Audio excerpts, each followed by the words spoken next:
Sir నేను job మానేస్తున్నా, ఇదిగో నా రిజల్ట్. ఏమైందమ్మా, ఎందుకు మానేస్తున్నావు జాబ్? శాలరీ సరిపోవట్లేదు సార్. అంతే కదా, నీకు ఇప్పటి నుండి మంత్లీ 2 లక్షలు అవుతుందా? ఓ వెళ్ళి పని చేసుకో. లేదు సార్, మా ఇంటి నుండి వెళ్ళి ఆఫీస్ కి 2 కిలోమీటర్స్ ఉంది. రోజు ఆటోలో రావాలి, పోవాలంటే ఇబ్బంది అవుతుంది. అయ్యో ఇది ఒక ప్రాబ్లమా?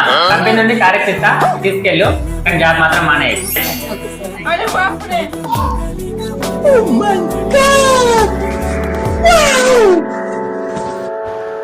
సార్ నాకు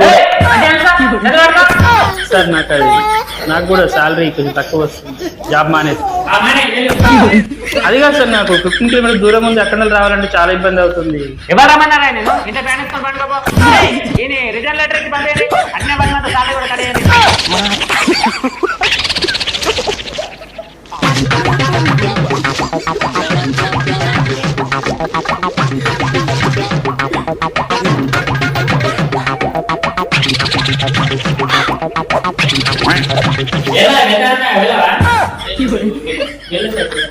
ఏమంటే ఒక మాట